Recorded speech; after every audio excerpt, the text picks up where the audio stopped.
Let's do this. Let's take a quick break. Let's come back on the other side. We'll get ready for Ira Winderman, baby. We're going to talk. We're going to have our Miami Heat and NBA report brought to you by Acura of Pembroke Pines. And we'll do that when we come back on the other side right here on the program. When you need your warehouse looking good while staying efficient, there's only one place to find the finest racks in the business. Pallet Rack City in Hialeah. 305-424-8547. That's 305-424-8547. Pallet Rack City is the company you need when you want your warehouse sporting the finest racks in the business. After all, who doesn't love a great rack? Pallet Rack City. 305-424-8547. That's 305-424-8547. When you're ready to purchase a new home loan or refinance the one you have, American Dream Lending will make sure your loan experience is easy with fast approvals and quick closings. With many loan programs and competitive rates, now is the time to turn your dreams into reality. Ask about special financing for veterans. They never charge an application fee and you will work directly with one of their experienced loan professionals. Stop dreaming and contact American Dream Lending today. 786-802-1727 or online at adreamlending.com. There's no need to drive around South Florida wasting valuable time looking for a new or certified pre-owned Acura. Go to the #1 volume sales dealership in the Southeast United States. Craig Zinn's Acura of Pembroke Pines. Purchase with pace and space in a dealership tailored to your needs. From home buying to providing that personal touch. Contact the 2020 Satisfaction Award winner Craig Zinn's Acura of Pembroke Pines. 888-776-5123. That's 888-776-5123. Or visit them at 15601 Pines Boulevard in Pembroke Pines. Heat fans, time for the best insight of your favorite team with insider Ira Winderman, exclusively on the Big O Radio Show. It's the Acura of Pembroke Pines Miami Heat and NBA report. Here's Ira Winderman. Ah, yes, it's a beautiful thing. There he is, the man, the myth, the legend that is Ira Winderman, and our Miami Heat and NBA report. And you know what? I've got the damn board up with the Dolphins too. I need to eliminate that right now. Oh, there we go. Now we got it. Now we're taking care of our friends at Craig Zinn's Acura of Pembroke Pines. Ira, how you doing this morning? You doing all right? I'm doing good. Interesting day across the sports landscape, and like you said before the rejoin here, lot of parallels to how the Heat do business, how the Dolphins are starting to do business. And even to a degree, how Bill Belichick did business today with his secrecy to the last minute. I think you're seeing a lot more of this. I think you're seeing a lot more of the media being kept at arm's distance. Some under the pretext of COVID makes it harder to be around people. But I think with social media inside teams, I think teams are sort of handling their own news, so to speak. Yeah, and I thought about you the entire time. And I said, I can't wait to talk to Ira because it's funny how people say, well, you know, Flo's doing things the Belichick way.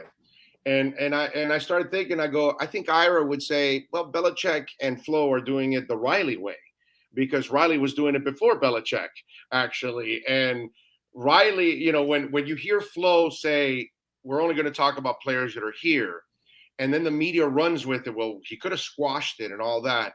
And I've been explaining for the last 48 hours that these coaches are these kind of coaches like Flo, like Riley, like Belichick. They're playing chess. They're not thinking about Watson. He's thinking a year from now, if I'm rumored to a defensive end, and then at that moment, if I say I'm only talking about the players here, but then a year before you went out and said, no, we don't want Watson, then all of a sudden they're going to run with it and they're going to say, oh, he must be interested in that defensive end because when he didn't want Watson, he told us. So he set the precedent. I tried to explain that to Omar yesterday, and Riley's the same way. I was thinking about this, and I go, I can't wait to talk to Ira because Ira will understand this because you've been dealing with it for almost 30 years, right? How long has Riley been there? 27, 28 years? Going into his 27th season this season, yeah. Overall, 34 seasons for the team. I think there's a little difference here, and I think this is something even the Heat would address, is I think the Dolphins could have said, because of this player's situation, we're not entertaining that type of situation. And to me, That's a little bit more, their approach they were taking is almost the more of the Belichickian approach, which we know Brian Flores comes from that tree. I think some teams will take a chance on anyone if it helps them win. And that's sort of been the Bill Belichick approach. And he's brought guys in who've been cancers on other teams. Yeah. So I think the Dolphins situation is a little different from the Heat. No comment at all. I think they could have addressed this if they felt a moral imperative. If they felt there's some areas they're just not going. You and I remember going back to what was this? Wait a minute. Did he do it with that statement yesterday when he said that he wanted high character people on the team? Was that an indirect shot to kind of cool the engines for the media out there and some of the fans? What do you think? You could have cooled it a lot more by talking about in this situation, as long as a player is under investigation, that's not an area we're interested in. Then back to the usual, we're talking about the players who are here. These are the players who are around. We'll address the situation if it comes to that. I think what happens is, especially now with all these Zoom sessions and extra media sessions, these guys are out front a lot more. As you know, you never see Pat Riley anymore. He'll address something when it happens. He doesn't have to be out there with the speculation. But because of all these press conferences that are mandated by the NFL and now that are on Zoom so anyone can access them, I think it becomes a little bit different. So you have to say something. You can't say nothing. You can't do the next question. That fuels everything. So I think this is all part of it also.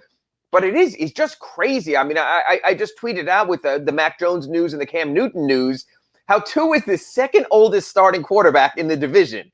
How everything is sort of changing for the Dolphins. And because of that youth, and you mentioned it in the previous segment, you don't want to throw off your current players. You don't want them getting caught up in it. You want them to know for now, you're here, we're riding with you. Hey, things change. We're all big boys. We all understand that. Yeah. Anyone can get traded. Tua can get traded. Any player on the Heat could eventually get traded right now. But behind the scenes, they must have pulled Tua over already and said, hey, don't listen to this stuff. We're not doing anything. I don't know if you do that, and it's because of what you said moments ago. Because the one time they don't pull him aside and they don't tell him that, then all of a sudden he's left wondering, wait a minute, let's see. Flo told me at the end of August in 2021 not to worry, but now we're in March of 2022 and they're talking about trading up in the draft and he's not telling me anything. You know what? But they have said publicly they're very happy with Tua. They think he's progressed. Publicly, they've done everything to back him up, actually. So the message has been they've been supportive of him from the get-go. And you know what? These are pros, and they're all big boys, and deal with it. And with the paycheck comes some ancillary part also. For example, people lamenting how poorly the Heat treated Goran Dragic and how he's been through thick and thin, and then they got rid of him. No! They gave him $19.4 million before they let him go. They took care of him also. The professional deal is completely different. These guys have to deal with it. Part of the way we do sports here in the United States, as opposed to transfers in European soccer and things like that, is you can get traded. A very select few have no trade clauses. Most don't. Most leagues don't even allow them until you reach a certain veteran status anyway. So you just deal with it. You just deal with it. It's part of it. Just like all the poor guys who are going to get cut today, just like the guys in the Heat camp who get cut at the end. That's part of being a professional. Honestly, at the end of the day, Big O, it's the life they chose. Yeah, no, you're right. It is the life they chose, and I just found it interesting because it's something that you've been dealing with for a long, long time. Yes, the wall of secrecy, and you know what? If you want to be professional, you wind up being that way. And probably, when you look at the most professional franchises up and down the line, they're also probably the franchises involved in the fewest rumors. Even today, I think most people, I think you would admit, you were, I know in your previous segment, caught a bit off guard that Cam Newton was outright cut because that's the way the Patriots, the championship Patriots, that's the way they operate. We never hear anything in the NBA out of San Antonio. Granted, it's a small market, but that's the way Greg Popovich, R.C. Buford, that's the way they handle their business in-house. And so covering a team like this, you realize also you can't get caught up in the rumors. Because unless you're there in Pat Riley's suite, unless you're there with Eric Spoelstra, you know they're discussing everything and anything. And then boom, something happens. Matter of fact, like the only leak we've gotten recently, you could say, was the Kyle Lowry trade, but that's because that was the Jimmy Butler influence, because he made it known he wanted Kyle Lowry here. He told us that Kyle Lowry's the godfather of his daughter. So there was a little more linkage for us sort of to go from point A to point B. The professional teams, honestly, they act professionally. And the difference is this between, say, a Nick Saban era. When some in your front office hate others in your front office, they leak things out. Right. So when you're the dictator, you have to deal with those things. I think from what I've seen, and this is from afar, and obviously you have Omar Kelly on your station and your show, and Joe Shedd, and they know more about it. I think because there's a common respect now through the Dolphins, finally, from the coaching suite to the front office to ownership, you keep it in-house. It's when you find out that the coach is butting heads with the GM or with the owner, those are the teams, Toronto, the problematic Ireland, teams. Philbin, all that clown show that they had going on, and there was a whole fight for power. Donna Ponte, everything that was going on, and there was all kinds of backstabbing going on. Exactly. That's when they were dysfunctional. But now I agree with you. Flo he is developing a structure like Riley has now with the Miami Heat, because I think they actually found their coach actually with Flo. All right, so you mentioned it. Lead us into it. What's the latest in the Lowry investigation? How long is this thing going to? Yeah, this is crazy because even last year when Milwaukee had their thing where they tried to get Bogdanovich in their sign and trade ahead of time, and everyone said that dragged out for 3.5 weeks. Well, Big O, this Saturday we are at 4 weeks in this investigation, which leads me to a couple of thoughts. Number one, the NBA never announced there was an investigation. They sent out the letters to the parties involved. Ramona Shelburne, Adrian Wojnarowski from ESPN reported it. But think about this.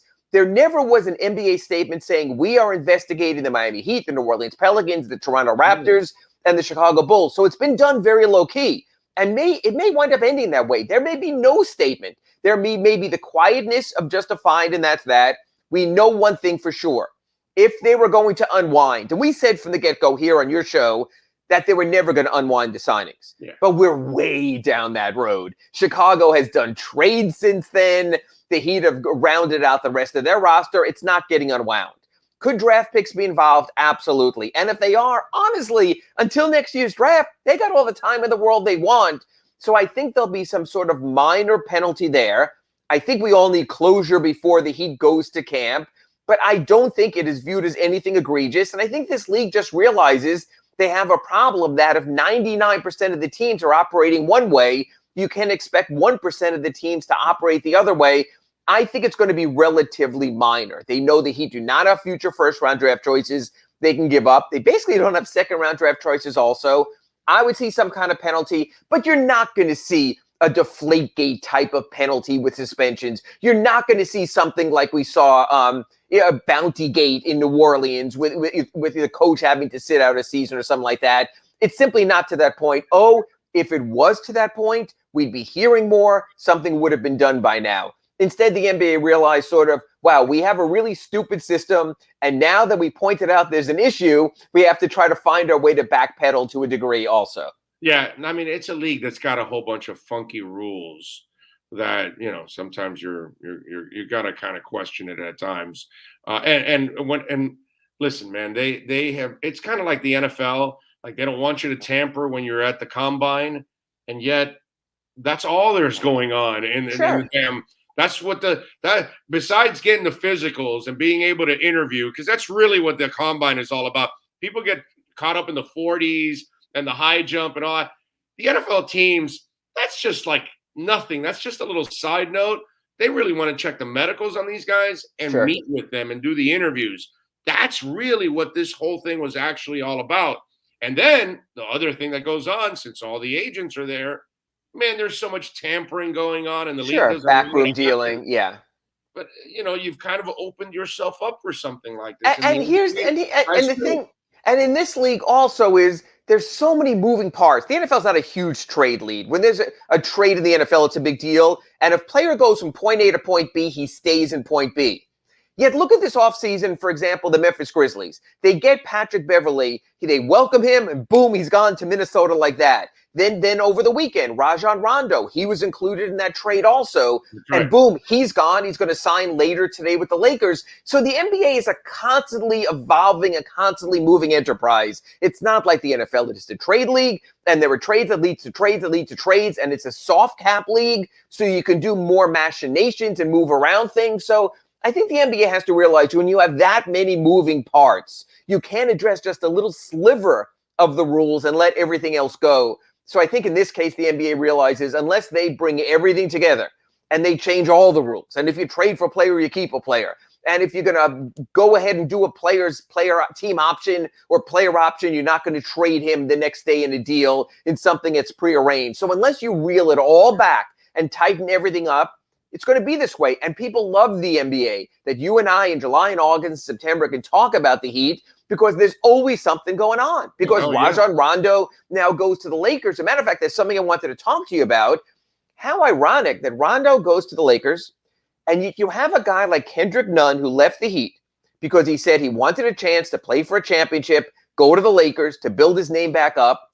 When you look at the players the Lakers have added now, veteran players in Rajon Rondo, in Wayne Ellington, in Malik Monk, and then Carmelo Anthony and Trevor Ariza.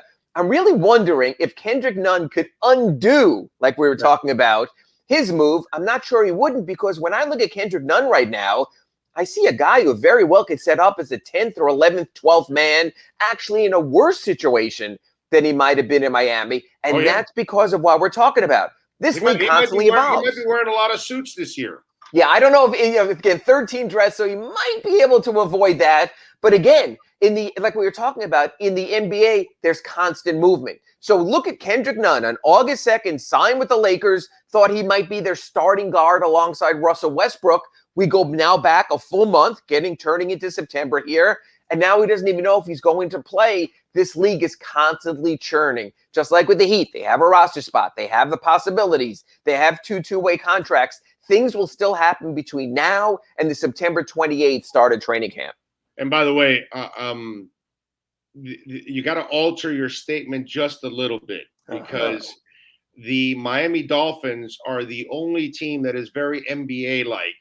Because if you've watched Chris Greer in the first 2 years plus, I don't think anybody's made more trades. He is the NBA general manager in the NFL, because that man makes trades like it's going out of style. But the difference there is, and football's fascinating with this, with the non-guarantee contracts. How many players the Dolphins trade for in off seasons and then just cut before the next season even starts? That's part of the NFL contract structure. There's not been a lot of players the Dolphins have traded from point A to point B and then moved on to another team. The NFL just doesn't operate that way. I always find it crazy how we blow up these Dolphins trades in the offseason, some third-string linemen, and then come cut-down date, all of a sudden the guy is gone anyway. It's a strange thing. But like they said, the one thing about the Dolphins, they're keeping their best players. They're not saying because we made a mistake here because we were active, we're going to compound that mistake by keeping him on the 53. No. So I give him credit for that as well. Yeah, I'm with you there.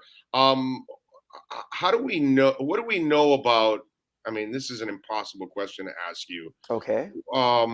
What do we know about Oladipo's rehab? And I know we don't know a timetable, and it's probably into next year and all of those things. But I'm just wondering what the man is going through to try to get healthy.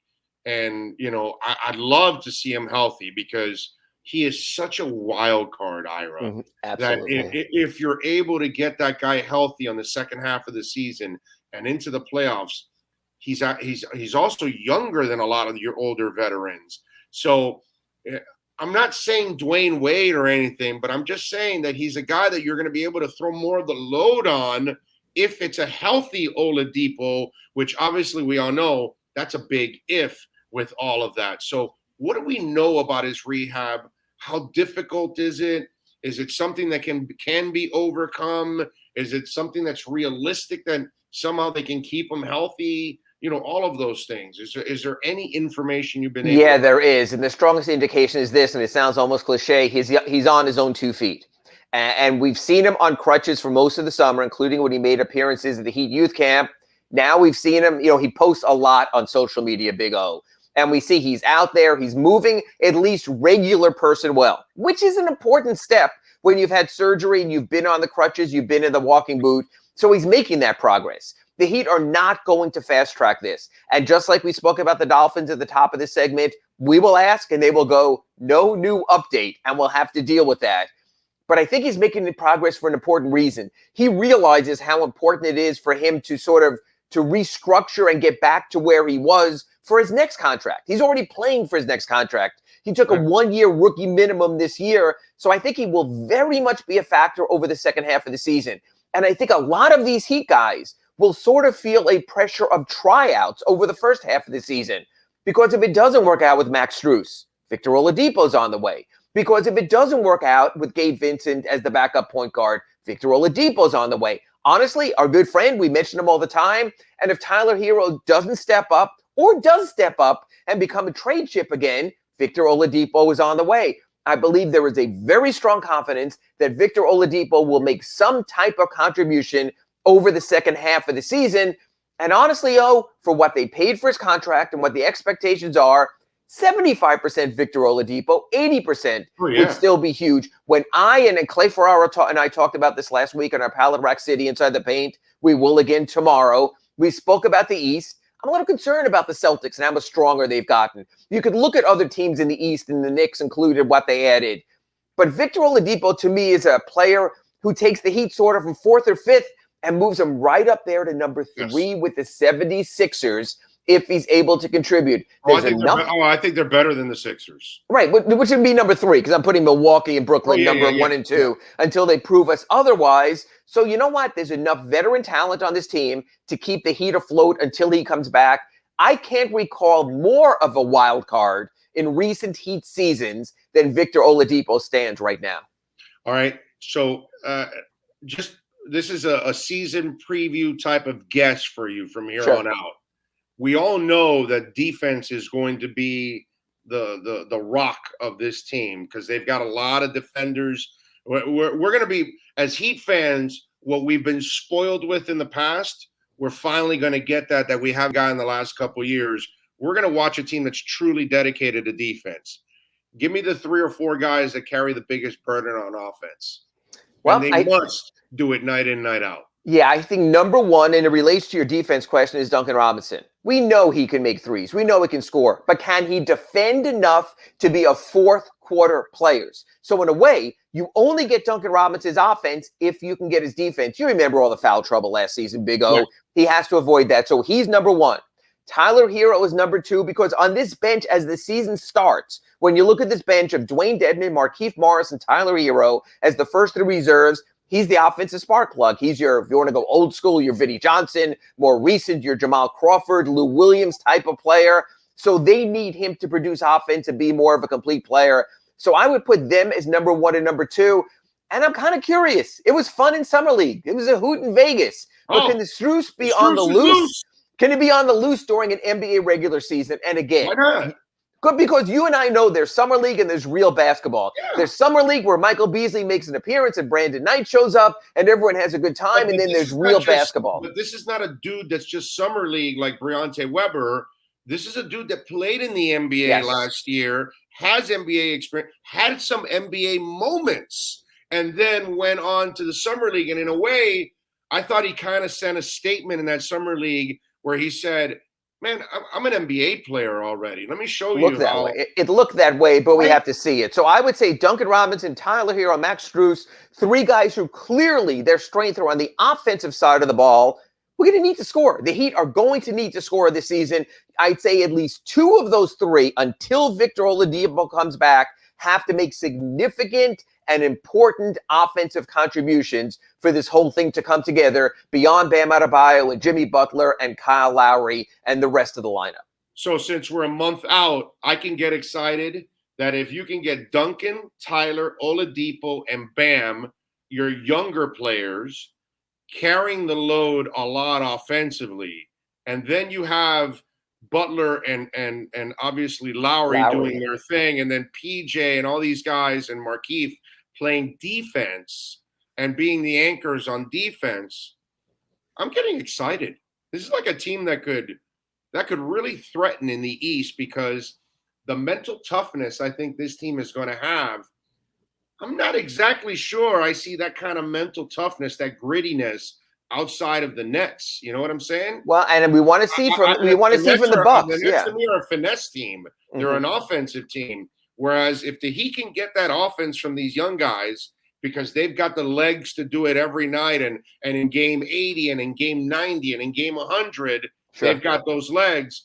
The older guys carrying the defense and bringing the nastiness. I don't think that's something that I'm find with the Nets. The Bucks do have a little bit of that blue collar lunch pail stuff, but the Nets don't. So that gets me excited.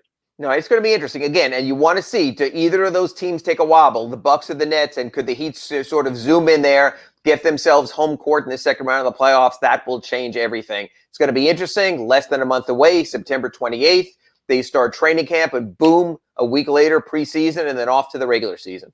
Can't wait. Ira, as always, thank you, my brother. What are you working on in the Sun Sentinel, so folks can check you out, my friend? Well, we're waiting for Marcus Garrett to sign his two-way contract. He's in Miami. That will happen soon. Like you said, we're waiting on the tampering investigation, just to put that aside. And tomorrow, when Clay Ferraro joins me for the Pallet Rack City Inside the Paint, want to talk about the Miami Heat so far avoiding the luxury tax. And at some point this season, will they have to decide they're going to have to pay to win? And that comes down to the question we'll discuss tomorrow. If they're a contender, why wouldn't they? So that's tomorrow morning with Clay Ferraro on Pallet Rack City Inside the Paint. 9 a.m., baby. Remember, 9 a.m. tomorrow for Inside the Paint. We're going a little earlier tomorrow instead of 10 a.m. All right, 9 a.m. Coffee with Clay or cafecito with Big O, one of the two. You got it. No doubt about it. Ira, thank you, my brother. Appreciate you. Thanks, O. Talk to you tomorrow. You've been listening to the Acura of Pembroke Pines Miami Heat and NBA Report with Ira Winderman. When you're looking for award-winning service and great deals from the #1 volume Acura sales dealership in the Southeast United States, you go to Craig's Inn Acura of Pembroke Pines at 15601 Pines Boulevard in Pembroke Pines.